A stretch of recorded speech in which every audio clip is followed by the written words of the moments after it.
luar biasa ya. Selamat datang di channel saya Stephen Success Before 30 ya. Dan pada kesempatan hari ini saya ingin membahas ya tentang sebuah buku yang sangat luar biasa teman-teman ya. Ya ini buku Pak Chandra Putra Negara, yang kedua yaitu buku Success Before 30 teman-teman ya.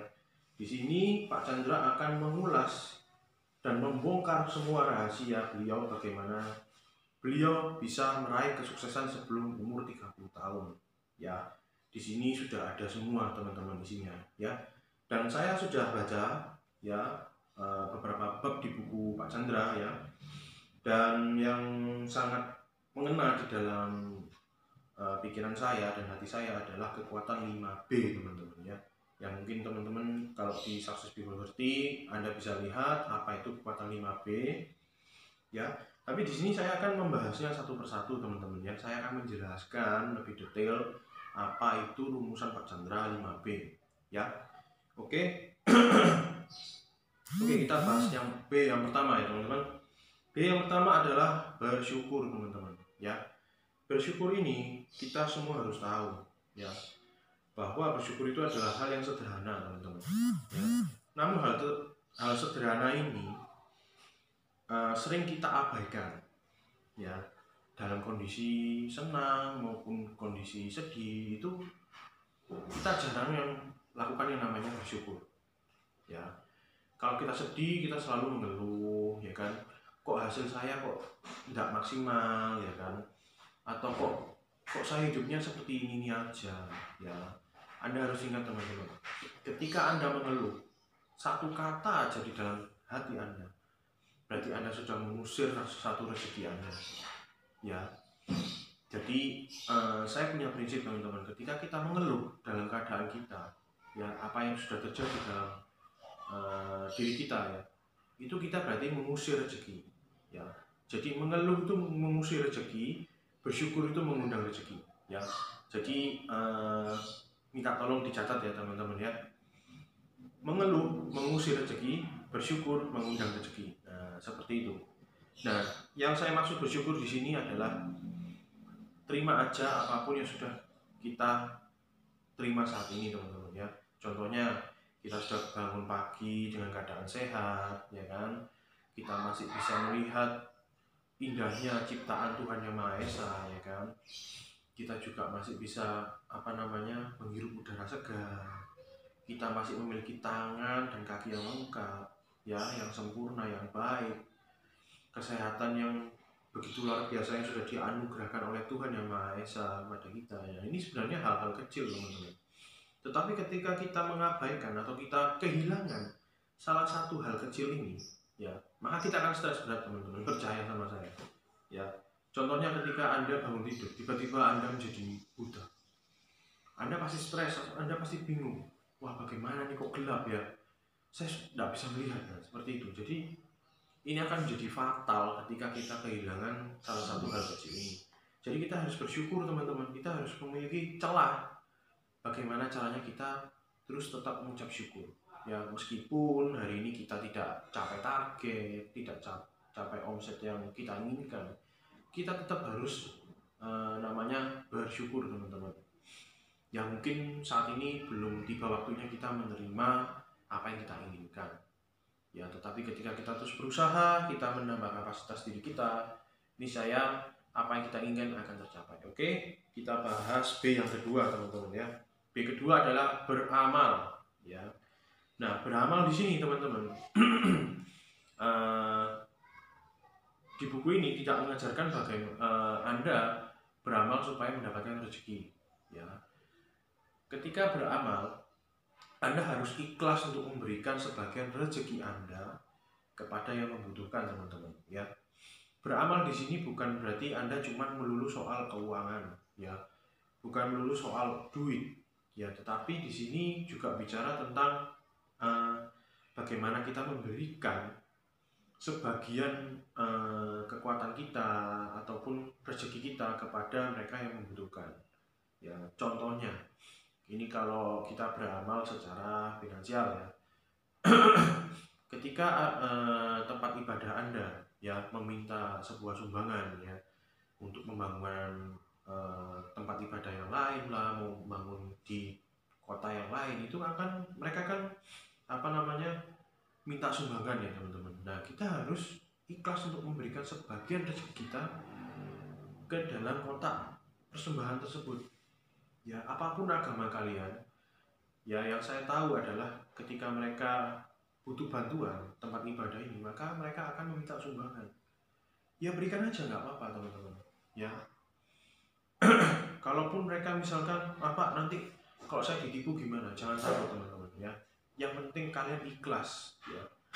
Kalian nggak tahu arah uang ini kemana, nggak masalah. Yang penting Anda ikhlas untuk memberikan sebagian rezeki Anda kepada mereka yang membutuhkan. Ya, karena juga tidak sedikit di dalam tempat ibadah itu juga meminta sumbangan untuk anak yatim piatu, untuk anti jumbo ya, seperti itu. Jadi memang banyak sekali di dalam tempat ibadah itu yang meminta sumbangan teman-teman ya. Jadi ya kita ikhlaskan aja sebagian rezeki kita ke dalam kotak persembahan tersebut. Ya, Anda tidak harus memberikan banyak teman-teman ya. Sekali lagi saya tekankan pada Anda tidak harus memberikan banyak. Seikhlasnya Anda aja, sesuai dengan kekuatan Anda. Ya, di sini juga beramal bukan berarti kita menghabiskan seluruh tabungan kita untuk beramal, juga tidak ya. Karena Anda juga butuh uang tersebut untuk kebutuhan Anda. Ya, saya tidak menyarankan Anda untuk menghabiskan seluruh tabungan Anda untuk beramal, tidak. Ya, sebagian aja, nggak masalah, yang penting Anda ikhlas. Ya, percaya sama saya, Tuhan Yang Maha Esa itu tidak melihat seberapa banyak atau nominal yang bisa Anda berikan, tetapi seberapa ikhlas hati Anda untuk memberikan rezeki Anda kepada mereka yang membutuhkan. Nah, seperti itu.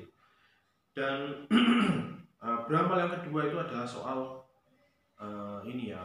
tenaga teman-teman. Ketika Anda tidak bisa memberikan uang kepada mereka yang membutuhkan, mungkin Anda bisa memberikan tenaga Anda. Contohnya kalau ada saudara Anda yang membutuhkan bantuan Anda, ya bantu aja, atau teman kita yang membutuhkan bantuan kita, dibantu aja dengan tenaga kita. Ini juga termasuk beramal teman-teman. Ya, jadi beramal itu bukan cuma melulu soal uang, tetapi juga soal tenaga. Oke, jadi itu yang bisa saya sampaikan soal beramal. Ya, dan B yang ketiga ya, yang kita ingin bahas adalah berdoa teman-teman ya. Dan berdoa ini ada sambungannya, ada gandengannya, yaitu dengan berserah. Ya, berserah ini berarti kita ikhlas. Ini B yang keempat teman-teman ya. Jadi B ketiga dan B keempat ini saling berhubungan, yaitu berdoa dan berserah. Ya, ketika Anda bekerja tanpa berdoa, ya itu sama aja bohong teman-teman. Ya, berarti kita ini orang yang tidak tahu diri. Ya, hanya bekerja terus siang dan malam, bekerja keras tapi tidak berdoa. Ini sama aja bohong teman-teman ya. Kita ini manusia biasa, kita punya keterbatasan, kita memiliki kelemahan. Jadi bagaimanapun, apapun, dalam kondisi bagaimanapun kita harus tetap berdoa. Berdoa di sini adalah menjalin hubungan yang baik kepada Tuhan Yang Maha Esa. Ya, mungkin berdoa ini sering disalahgunakan teman-teman. Mungkin Anda berdoa untuk hanya ya sekedar butuh, Anda berdoa, kalau tidak butuh ya tidak berdoa. Nah, atau Anda cuman sekedar saya perlu, ya saya ada masalah, jadi saya berdoa. Ketika Anda tidak ada masalah, Anda tidak berdoa. Nah, ini juga bermasalah. Jadi memang harus benar-benar menjalin hubungan yang baik kepada Tuhan Yang Maha Esa. Ya, ini yang dimaksud oleh Pak Chandra seperti itu. Ya. Dan yang berserah, B keempat berserah. Nah, ini sering disalahgunakan teman-teman. Berserah ini bukan berarti kita benar-benar tidak melakukan apa-apa atau menyerah ya. Tapi kita tetap berusaha. Kita tetap berusaha apa yang kita bisa. Kita serahkan aja hasilnya kepada Tuhan Yang Maha Esa. Nah, ini namanya ikhlas. Ya. Jadi berusaha tapi hasilnya serahkan aja kepada Tuhan Yang Maha Esa. Ya, biar kehendak Dia yang terjadi, bukan kehendak kita yang terjadi. Oke. Ini namanya berserah atau ikhlas, ya. Ketika Anda tidak capai target bulan ini atau Anda omsetnya turun, ya kan? Anda harus ikhlas, teman-teman. Ya, ketika Anda sudah berusaha semaksimal mungkin tapi kok tidak ada hasil yang maksimal, ya bukan diri Anda yang salah teman-teman, tetapi memang rezeki Anda memang segitu. Jadi Anda harus ikhlas. Ya, bagaimana Pak caranya kita untuk bisa meningkatkan rezeki kita? Satu teman-teman, tambahkan kapasitas diri kita. Ya, dengan cara apa Pak? Nanti saya akan bahas di video saya selanjutnya. Bagaimana caranya kita untuk menambah rezeki kita. Ya, saya akan bahas di video saya selanjutnya. Oke?